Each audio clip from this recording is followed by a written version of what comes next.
Hello again, welcome back to By Sword and Musket, our weapons channel, where we have a look at random collectible classic rifles from all nations and all parts of the world. One of the most commonly collected and highly argued rifles out there is the Mauser K98. So I thought I'd start with a simple look at an early example. It's meant to be a guide for beginners or collectors or people that just want to be happy with what they've got. But it is also an illustration of how closely you should look at these things, especially if you're paying a lot of money for them. Now, personally, I feel there is a slight crime being perpetrated in the gun collecting world, in that a lot of these regular rifles, regular infantryman's rifle, doesn't matter what nation it is suddenly becoming a sniper rifle or a sniper's rifle. There's a lot of forgery, pokery, and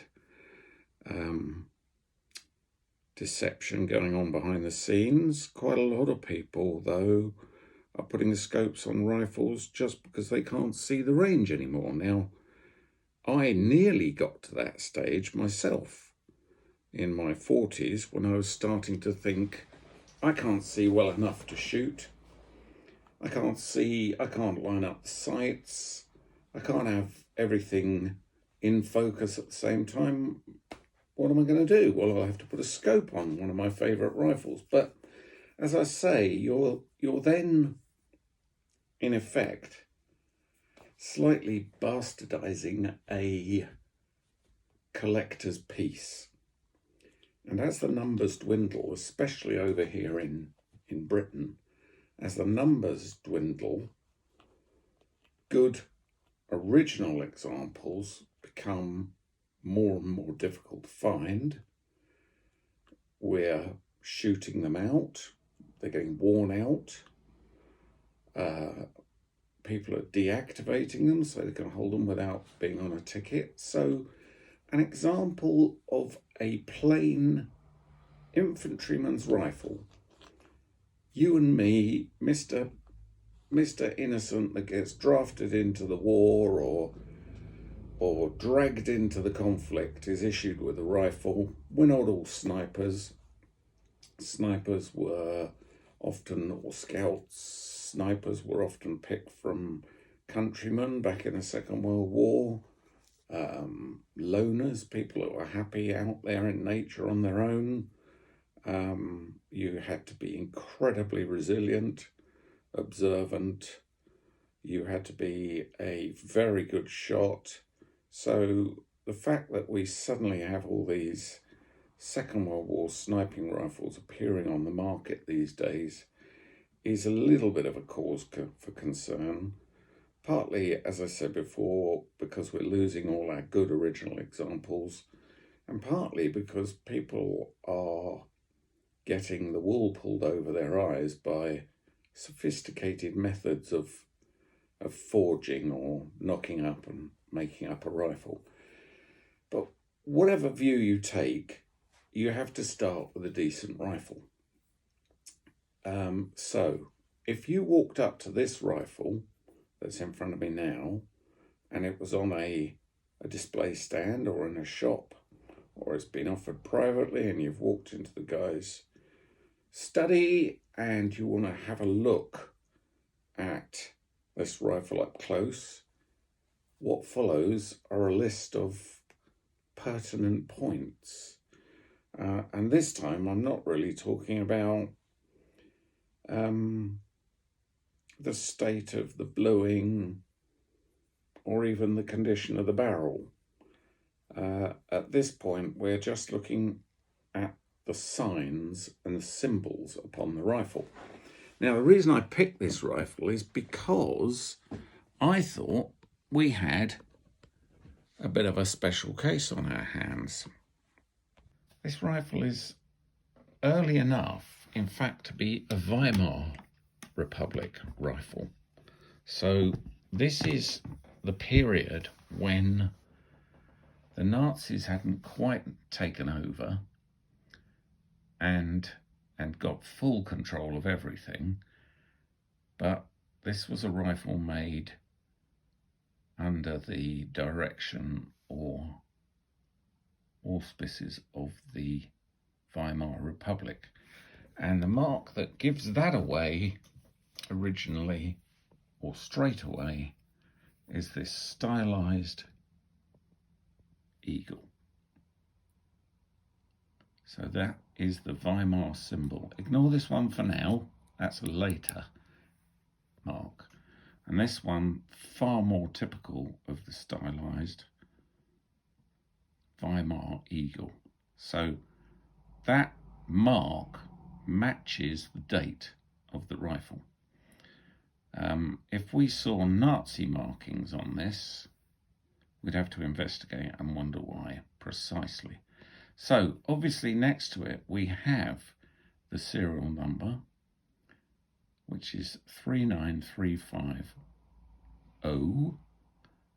That's called a suffix because it comes after. All of these, in this year, all of these rifles had a 4-figure code with a suffix. Match that back onto the receiver, and there it is. You can see it quite clearly. So obviously in Mauser terms and in German rifle collecting, there's the model designation. And you'll note that that's in the later text. It's not the same as a K98A, or so it's not the same as the World War I carbine. It's the later, clearer text.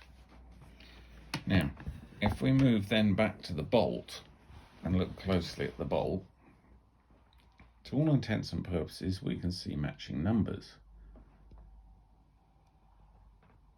Get the angles right.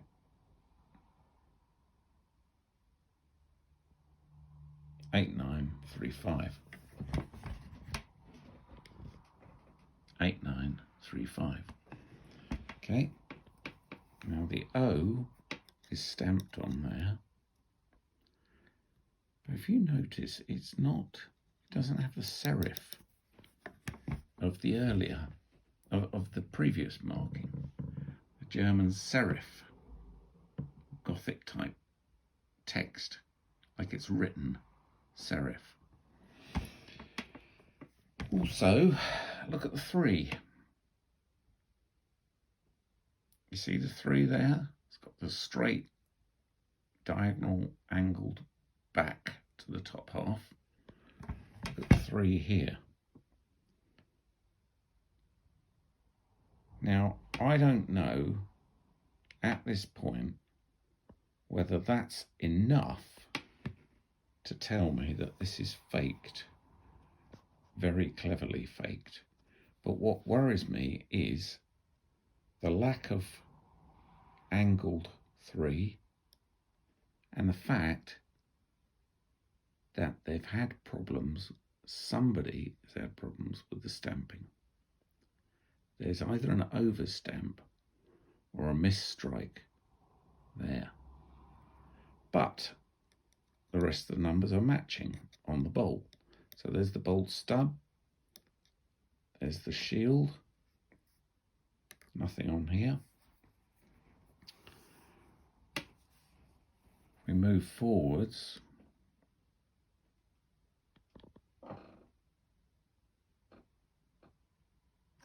Now, these marks are called Waffenamps,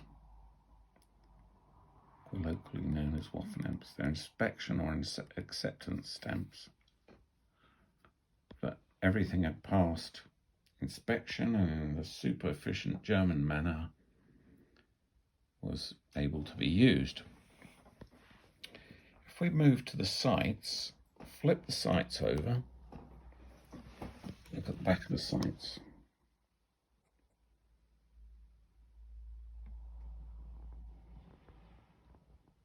8935. Now, if you really get into depth over this, books will tell you that this stamp here,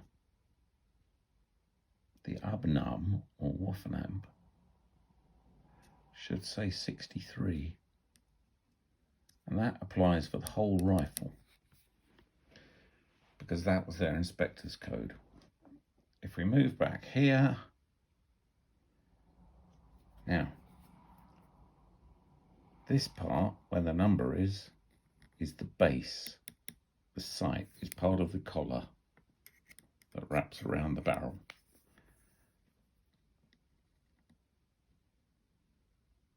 That has the right serial number on it. And then the spring, sorry, not the spring, the spring holder has, once again, it's difficult to see, but that's actually a 63. So that's all good, because the books tell us that 63 is the number that should appear. So matching sights, matching collar. One interesting bit about this rifle is this rear sight has been repaired. You see the change in colour. So you've got a dark blue, plummy grey. This is all clear. If we turn the rifle right on its side, look at the outer side, outer edge where the teeth are, you can see it's been repaired. But that to me is not the end of the world, because at least it's stayed together. Everything is correct in that form. Now, as I've got the rifle on its side, you can see there again, Waffenamps on the sight collar. This is all good stuff. So everything's going spiffingly so far. We've got an early walnut stock, which matches the date of the rifle, because they should have all been walnut at this period. We have a numbered H-shaped milled four-end band. Unfortunately, a cleaning rod is missing. Well, that's not the end of the world.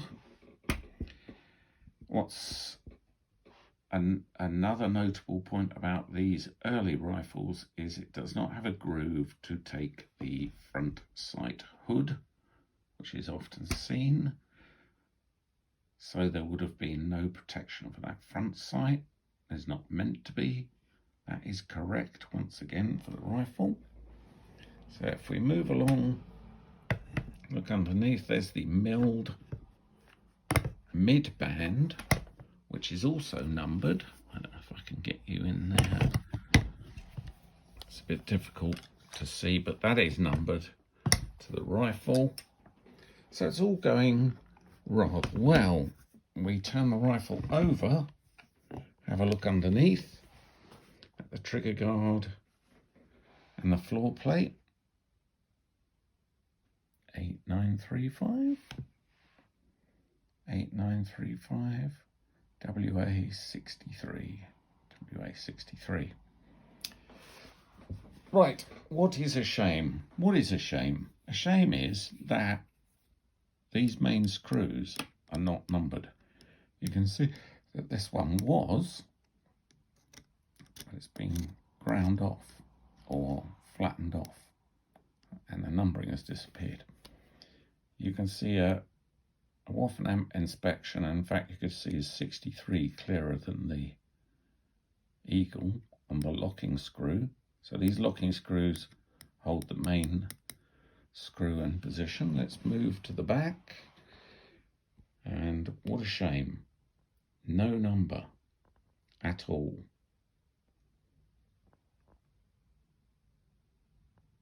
Well, you have to decide whether that's massively important to you. However, Now this is where it becomes really confusing and where we are trying to unpick years of skullduggery.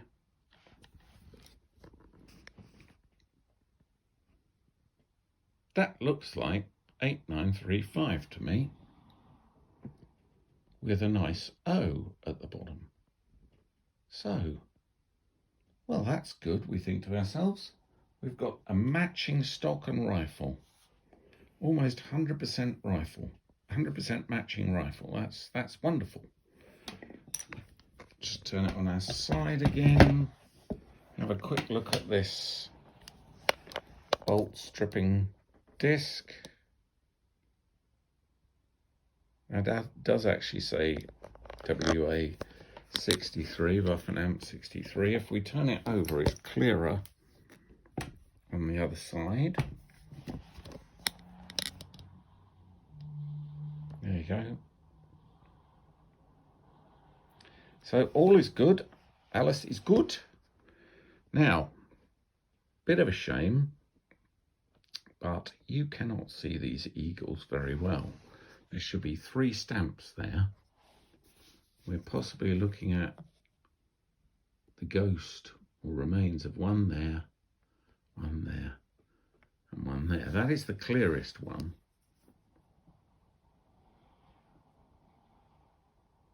And that looks like a late Weimar stamp. So we're still good. Pop back up to the bolt shroud. There we go again. So all these marks are all good. So you can look at this.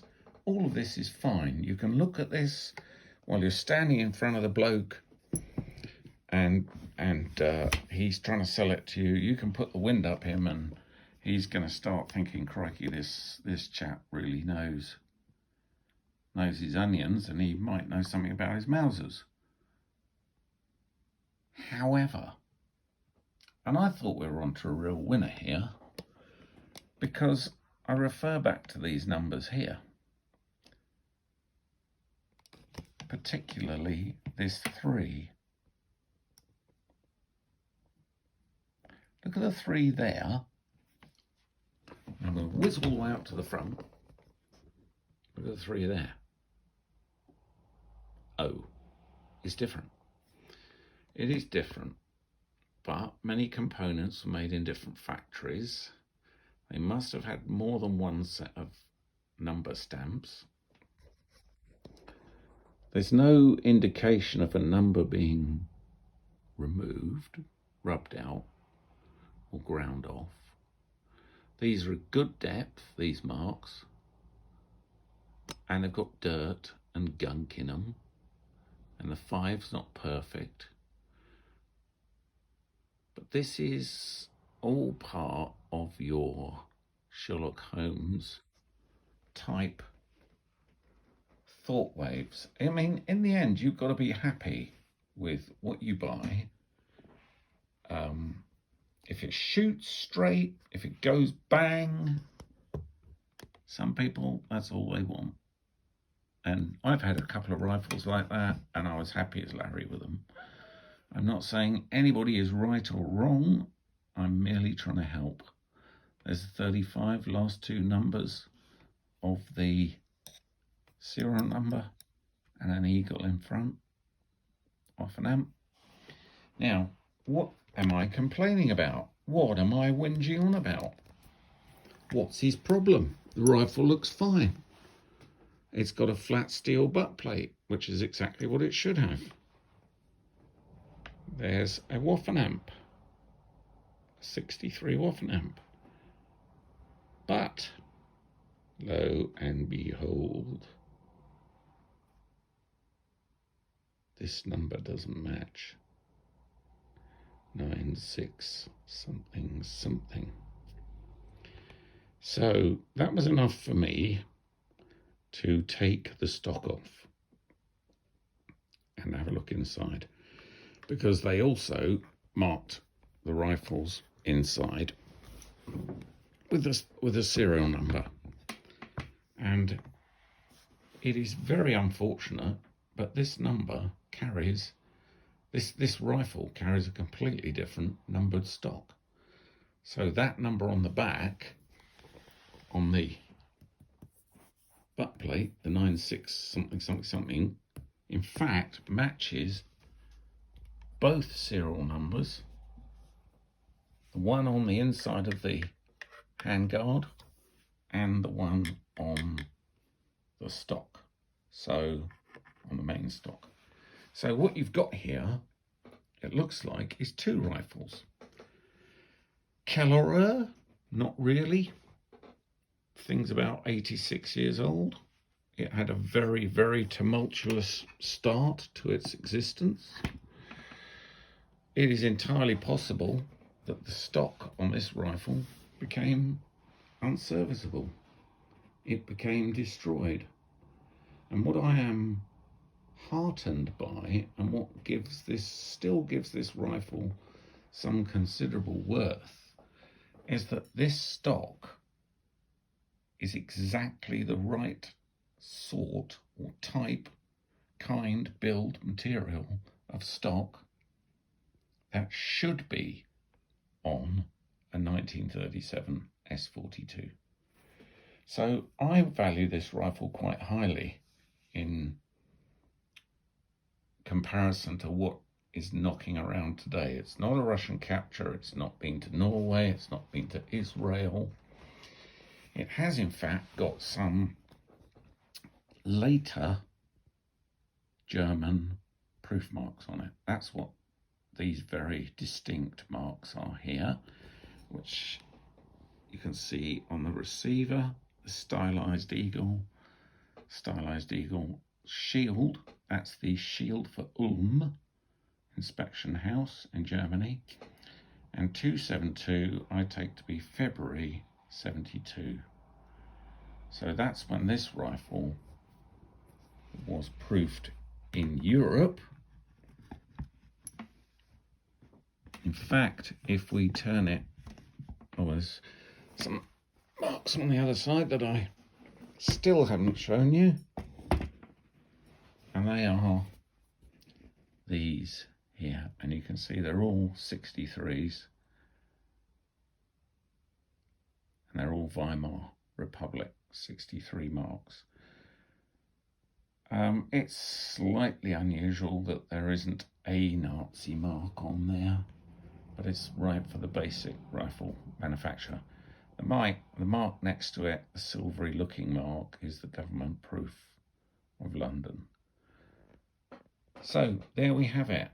The pros and cons, the ins and outs, the intricacies of trying to collect, shoot or own an original Mauser. This strap is very good. This I take to be original. I can't see a maker's mark on the mechanism anywhere. I don't want to pull it apart. It doesn't belong to me, but there may be a mark on the inside. The leather feels right. The stitching looks right. The amount of wear and softening of the edges is all correct. So I think that this is a very nice example illustrating the fact that you can't be perfect. And the fact that things like that magazine floor plate match, that all the Waffen amps are correct, that I believe that this was whipped out of its old stock and plonked into a replacement stock. It could have even been done in the same factory, or it could have been done in the field, and then it's been sent out again and has lived to fight another day, rightly or wrongly. But there we are, a Mauser K98. I hope you enjoyed that. I hope that helps you. I hope you remember maybe some of the points when you're going around your next gun show and you see a nice old Mauser hanging up there. I know you probably won't be allowed to take the stock off, but it's having the time to make the further investigations. That is a luxury,